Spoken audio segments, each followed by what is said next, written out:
Ryan and Shannon found themselves facing adversity through infertility. After years of trying to start a family, they felt called to adopt and then experienced secondhand trauma through their son's challenges.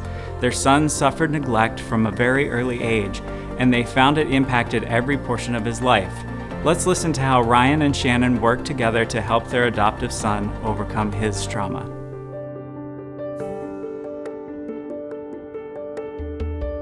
Ryan and I, when we decided to have kids, ran into some fertility issues and felt a little more called to do adoption through the foster system. Being, an ER nurse and kind of having that background and working in a school, I thought that I had a pretty good handle on trauma and what that looked like. And then we adopted our son. I've kind of been able to piece back some behaviors to traumatic experiences and recognize his triggers. Could have saved him a lot of trauma and really helped him get ahead in life.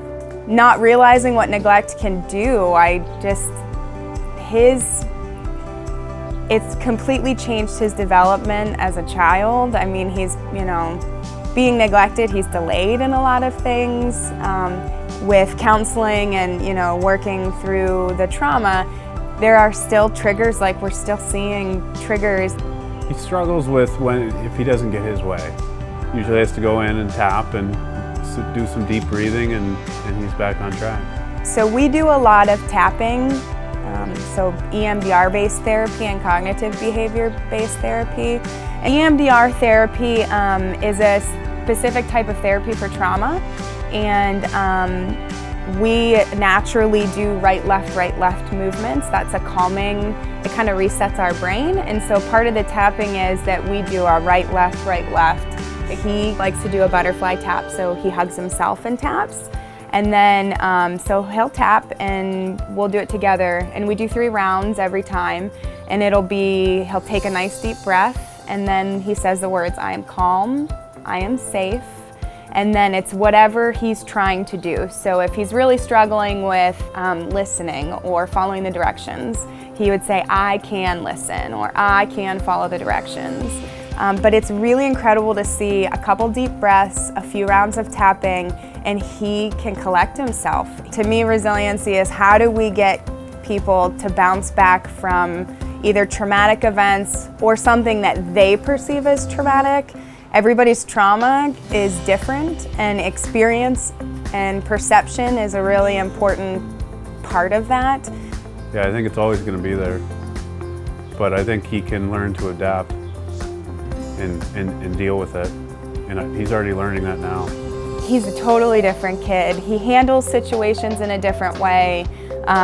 He still has moments. I mean, he's got trauma, but the resiliency in him, like you can literally see it as we move through, every day. Every day he does something and I'm like, oh my gosh, you're doing it. That's awesome. Or he's putting pieces together and emotions together that the trauma had taken from him. It's like it's all coming back into play. So we've seen a really big change in him since he came here, and it's so exciting. And I can't wait to see more because he keeps surprising us every day. This family found success through counseling, relationships, family support, and the power of caring.